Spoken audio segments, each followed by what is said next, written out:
5 years later, Jackson's POV. Mommy, Daddy, wake up, it's my birthday today. Ang pagtalon-talon ni Alexandra sa kama ng mag-asawa, at ang malakas na pagsigaw nito, ang naging dahilang para magising silang dalawa. Zandra, won't you let us sleep for a while?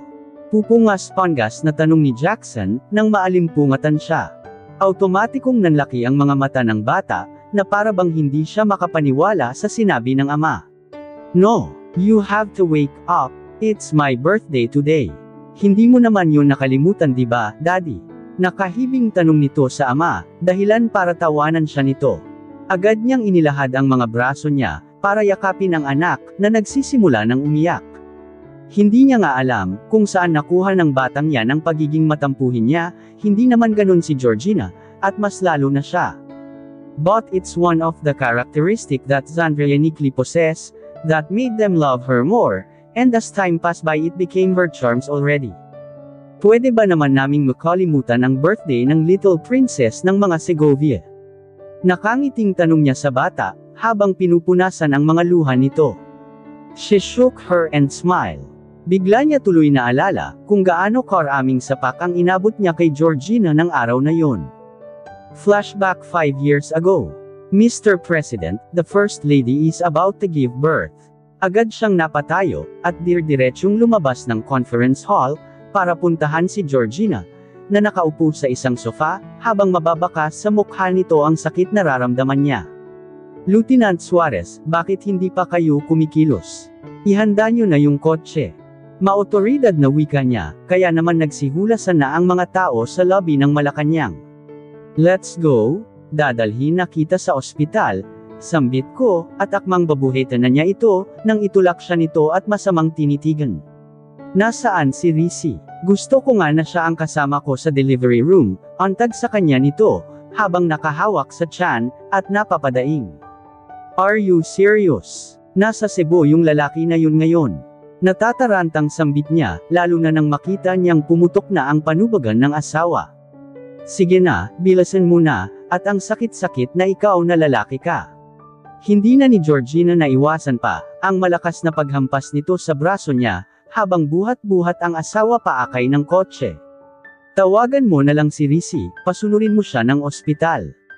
Utos nito sa kanya, kaya napabuga na lang siya ng hangin, at nagsimulang tumipos sa telepono, para tawagan ang kapatid na nasa Cebu. Saglit niyang nilingan ang asawa, na nasa passenger seat katabi si Lieutenant Suarez, ang head ng security personnel nito. Nasaan ka na? Hinahanap ka ng asawa ko, mangganganak na siya. Kaagad na bungad ko sa kabilang linya, nang sagutin ito ng mas nakakabatang kapatid. Alam ko tinawagan na ako ni Santos, nagpadala na rin siya ng jet na susundo sakin, I'll be there in an hour, sanggal nito pabalik sa kanya. Magsasalita pa sana siya, para makipag-argumento sa kapatid. Nang babaan siya nito ng telepono, he whispered before putting his phone back in his pocket. Mabuti na lang at naabisuhan na ni Secretary Santos, ang pamunuan ng ospital, na rito mangganganak ang asawa niya, kaya naman may mga staff na naghihintay sa tapat ng ospital, nang makarating sila roon. I'll be going, wika niya sa isa sa mga nurse, na nag-aasikaso sa asawa, nang makita niyang ipinapasok na ito sa delivery room. Hindi pwede, ayoko, rito ka lang. Pagpoprotesta ni Georgina, kahit na sobrang sakit na ang nadarama nito. Bak, isa pa sisipakan na talaga kita. Malakas na sigaw nito sa kanya, na may kasama pang pinggot, kaya naman wala na siyang nagawa, kung di ang magpaiwan. Jackson, musta na si Georgina? Habol, hiningang tanong ni Nestle, nang makarating ito sa ospital. Tiningnan niya lang ito, at itinuro ang pinto ng delivery room. Magkahalong kaba at excitement ang nararamdaman niya sa mga oras na ito, sa ilang saglit na lang ay makikita niya na rin ang anak niya. Kuya, agad siyang tumayo, at sinapak ang kapatid na kaka-rating lang din. Para saan yun? Galit na tanong nito sa kanya, habang pinupunasan ang dugo sa gilid ng lobby nito. I've told you already, don't leave the palace. Dahil mangganganak na si Georgina, pero pumunta ka pa rin ng Cebu. Naiinis na sambat niya, mas lalo namang kumunat ang kanyang noo, nang bigla na lang humalaklak ang kapatid. Anong nakakatawa? Akala ko nagbibiro lang si Sungit, nang sinabi niya na ayaw kanya kasama sa delivery room, at baka mapatay ka lang niya, dahil ikaw ang may gawa, kung bakit siya mahihirapan sa panganganak. Natatawang sambit ni Tugago, sana maranasan mo rin lahat ng hirap ko ngayon. Natatawang tinapik naman nito ang braso niya. Don't worry, it'll be worth it when you saw how cute Zandra is. He stared at him with confusion evident on his face. Zandra, naguguluhang tanong niya sa kapatid. Yup, nickname niya, Alexandra is quite long, so Limal prefer calling her baby Zandra. Magsasalita pa sana siya, nang lumabas ang doktor mula sa delivery room, at may mga ngiti sa labing hinarap siya. Pwede mo nang makita ang baby sa nursery, after siyang malinis ng mga nurse. Thank you so much. Happiness is evident on his voice, as he shake hands with the doctor. Masayang nakatitig siya sa asawa, na mahimbing natutulog, habang buhat niya ang maliit na version nito. Pinaghalong Georgina at Jackson ang facial feature nito, pero mas lamang ang pagkakahawig niya kay Georgina. Babe, wake up, our little angel is here, he sweetly whispered at her right ears. Bahagya siyang lumayo sa asawa, nang magsimula na itong kumilos, kasunod nun ang pagbukas ng talukap ng kanyang mga mata. Georgina instantly smiled upon seeing him and the baby in his arms. Gusto ko siyang buhatin. May mga ngiti sa labing sambit nito, habang maingat niya namang inabot ang baby sa braso ng asawa. He never felt this kind of happiness. Ngayon pa lang, at ikamamatay niya kapag nawala ang mag-ina niya sa kanya. Marahan siyang tumabi rito, habang parehas silang titig na titig sa natutulog na anak. Flashback ends. And you are still that cute baby 5 years ago. Nakangiting wika ko, bago halikan sa pisngi ang anak. Uho and a brat, dagdag ni Georgina, na kanina pa palagising, at nakikinig lang sa pag-uusap ng kanyang mag-ama, sabay-sabay naman silang napatawa, dahil doon. May pagkabrat naman kasi talaga ang batang yun, but overall she is still the nice, sweet, loving and thoughtful daughter, that every parents would wish for. Zandra, bumalik ka na sa room mo, at maligo. Ka na muna, mamayang hapon pa naman ang party mo. Utos sa kanya ni Georgina, na agad niya rin namang sinunod. Daddy, my 5-layer of strawberry cake, don't forget to get it from Tita Nestle. Paalala niya sa ama, bago siya tuluyang lumabas ng kwarto ng mag-asawa. Napayakap na lang si Jackson sa asawa, nang makalabas ang anak nila sa kwarto. Napaka-bossy talaga ng anak mo, she whispered that made him frown. Pag-bossy, nukulat at pasaway si Zandra, anak ko lang. Nakangusong tanong nito, at natatawang tumanggo naman ako sa kanya, bago ko siya hinalikan sa lobby. Good morning babe, she greeted. Mas maganda ka sa umaga, bati ko pabalik sa asawa. Daddy, a smile automatically crept into Jackson's reddish lips, as soon as he heard his little princess call him in the middle of the crowd.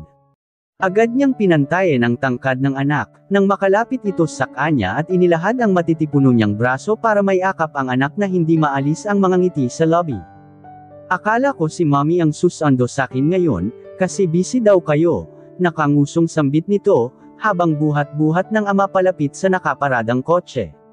Jackson frowned and looked at his daughter as if he's sad. Don't you wanna be with me? It's the princess and the king bonding day, isn't it? Pagpapaalala niya sa anak, na mukhang nakalimutan ang tungkol sa bagay na yon. Her perfect pretty face instantly brightened as she gasped. She looked at him and happiness is evident on her eyes.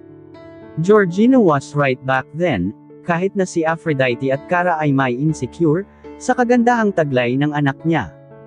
Bago ito sumakay sa driver's seat, ay sinigurado niya munang naisuot ng anak ang seatbelt niya, para na rin sa kaligtasan ng bata. Alam na po ba ni mommy na magbabonding tayo? She might get worried if we get home later than the usual. Zandra commented while playing Pooh in her iTouch. I did, my princess, and we got your mom's full permission. Payapa at marahan lang ang pagmamaneho niya, habang paminsan-minsang sinusulyapan ng anak, na abala pa rin sa paglalaro. He just can't help but to smile every time he sees his daughter, it reminds him of his childhood. Noong mga panahong wala pa rin siyang muwang, at pakialam sa mundo. Those days when his biggest problem is what color of crayon he would use for his drawing. Kahit na malaki ang pagkakahawig ng anak sa physical appearance ni Georgina, ay kuhang-kuha naman nito ang pag-uugali niya. Both the good and not so good side. You look so happy baby, may I know why? Hindi na niya napigil ang tanangin ang anak, na kanina pangiting-ngiti, habang nakaharap sa eye touch niya. Nothing, I was just talking to Tito Prince Charming and he's being funny, she answered, without even throwing a glance at him. His brow arched at her statement. Tito Prince Charming? You mean Tito Risi?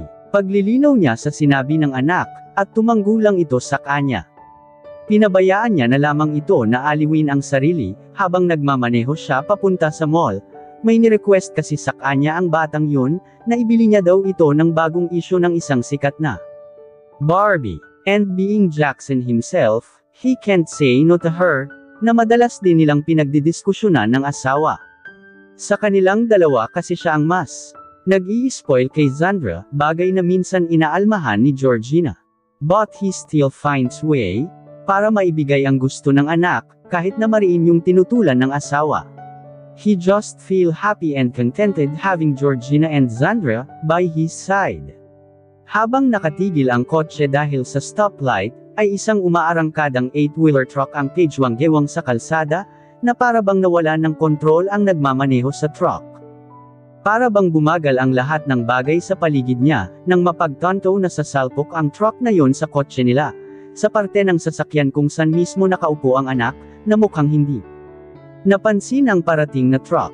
Zandra, bago pa man niya mahayla ang anak paalis sa passenger seat, at may akap sana para maprotektahan, ay nasalpok na ng truck ang kotse niya. Labis-labis ang kaba at pag-aalala ang nararamdaman niya, at para bang hindi na niya naisip kung may pinsala ba sa katawan niya. Sa mga oras na ito, ay ang kalagayan lang ng anak ang iniisip niya.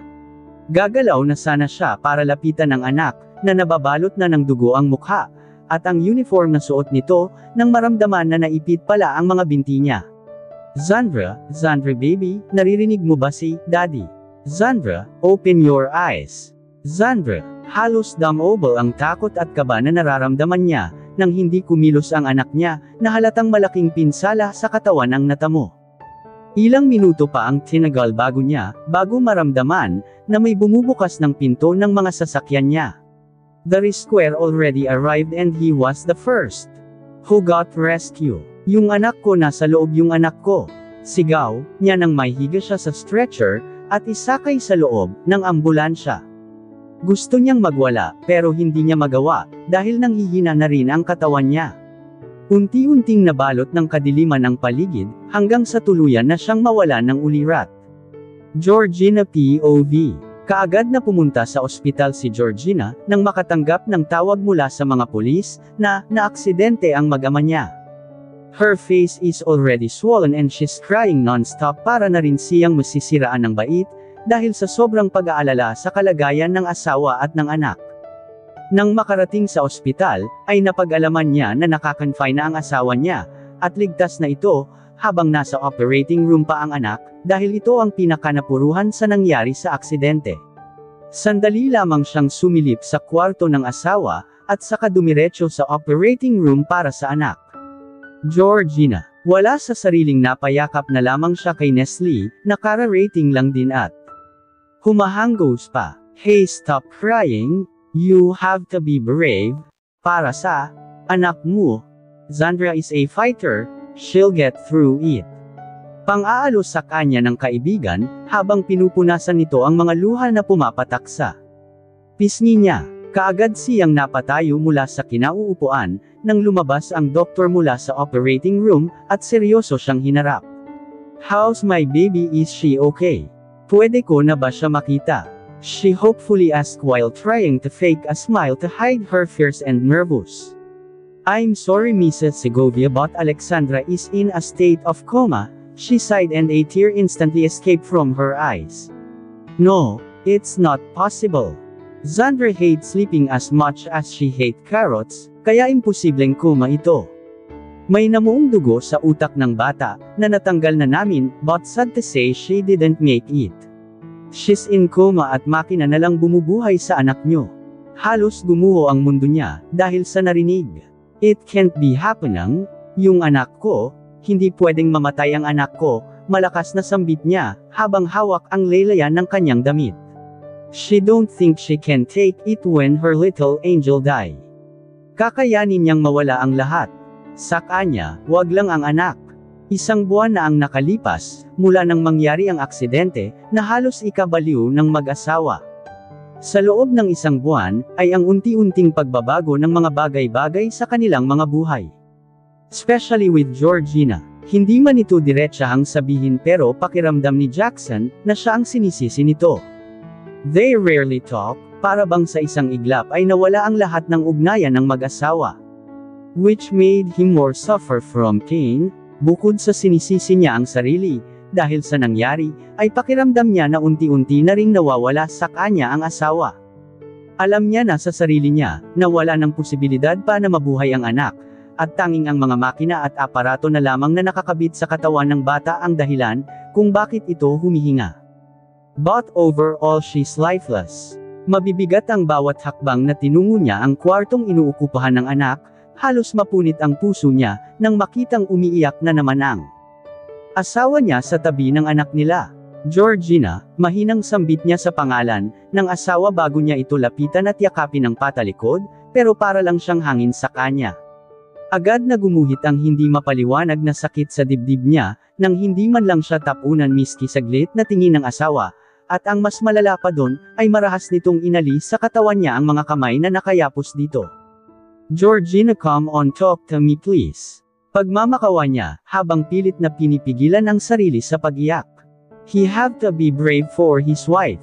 Nakausap ko na ang mga doktor, nagdesisyon na akong tanggalin ang life support ni Zandra, wala sa sariling sambit niya, na ikinagulat ng asawa. Dali-dali itong humarap sa kanya, at isang malakas na sampal ang agad na dumapo sa kaliwang pisngi niya, habang nanggagalaiting. Tinatitigan niya ito, na parabang napakasama niyong tao. Anong sinabi mo? Aalisin mo ang life support ng anak mo. Papatayin mo ng tuluyan ang anak natin. Nababaliw ka na ba? Hindi makapaniwalang tura ni Georgina, habang humahakbang palayo sa kanya. Hindi ako papayag, Jackson, mabubuhay pa. Pareho nating alam na hindi na mangyayari yun. Pinapahirapan lang natin ang anak natin, pabayaan na natin siyang magpahinga, he cut her off. Believe it or not, labag din sa loob niya ang desisyon niyang yun. It's just that he's being rational. Lahat sila'y mahihirapan lamang, kung patuloy silang aasang mabubuhay pa ang anak nila, dahil alam nila na hindi na yun mangyayari. He knows that Georgina knows it, it's just that, she can't accept that fact. Mas lalong tumaas ang tensyon sa pagitan nilang dalawa, nang pumasok na ang mga doktor, at nurse sa kwarto ng anak, na pilit itinataboy ni Georgina. Lahat kayo, umalis kayo sa kwarto ng anak ko. Hindi kayo lalapit sa kanya, wala kayong gagalawin na kahit ano sa kwarto na ito, galit at maotoridad na wika niya. Pero kahit anong pagpigil niya, ay wala na siyang magagawa, dahil nakapirma na ng waiver si Jackson, and that piece of paper gave the doctor the full permission, and right to remove Zandra's life support. Nang hindi na makontrol sa pagwawala si Georgina, ay napilitan na ang mga nurse na turukan siya ng pampatulog, para makapagpahinga na rin at kumalma. Agad na hinawakan ni Jackson ang kamay ng asawa ng magising ito, mukhang mas kalmado naman na ito kesa kanina. She weakly smiled at him, as she squeezed his hands. Ang sama ng panaginip ko, ipinatanggal mo daw kasi ang life support ng anak natin, buti na lang, panaginip lang yun, nakangiting wika nito sa kanya. He immediately looked away as a span of guilt strikes and hits his system. Jackson, hindi mo naman yun gagawin sa anak natin, hindi ba? She hopeful asked while looking in his eyes. Sorry, mga salitang nagpawala ng ngiti sa labi ng asawa. Sorry, ano ba ang ginawa mo? Saka na lang natin pag-usapan yun, pupuntahan ko muna si Zandra, baka magising siya bigla, sigurado ako na tayo ang hahanapin nun, lalo na ikaw alam mo. Naman na papa's girl yun eh. Pilit niyang hinihila ang asawa palabas sa isang hospital room, nang mahigpit siyang hagkan nito at paulit-ulit na humihingi ng tawad yun sa kanya. Panaginip lang yun, hindi mo kayang gawin yun sa anak natin, di ba? She asked as her tears starts to fall from her eyes down to her cheeks. Jackson, sagutin mo ako. Anong nangyari sa anak ko? Wala na siya, nasa morgue na ang katawan niya. Hindi na niya natuloy pa ang mga sasabihin, nang sunod-sunod na dama po sa mukha niya ang malalakas na sampal ng asawa.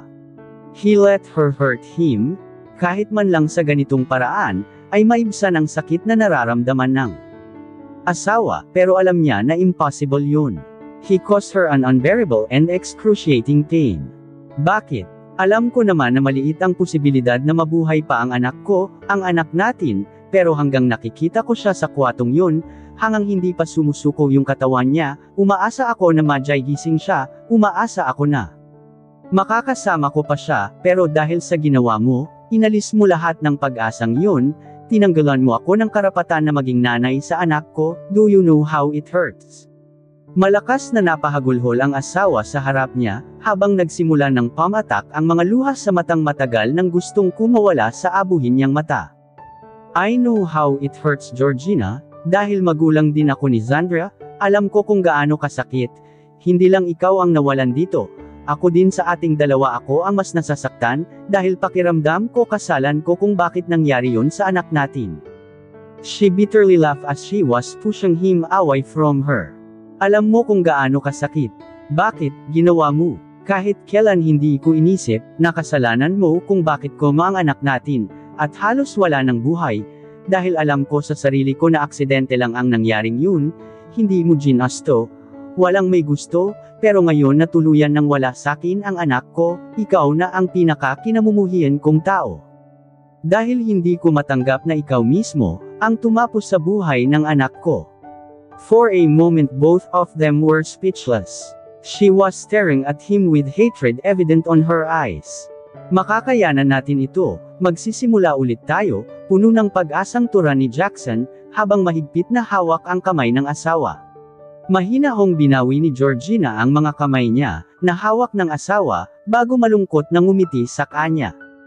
Hindi ko ito kaya, pagkatapos mailibing ng anak ko na pinatay mo, hindi ko na kayang makisama pa sayo, dahil paulit-ulit ko lang maalala itong desisyong ginawa mo, ikaw at ako ay magsisimulan ng panibagong buhay, hindi tayo, dahil hindi ko nagugustuhing maging asawa mo pa.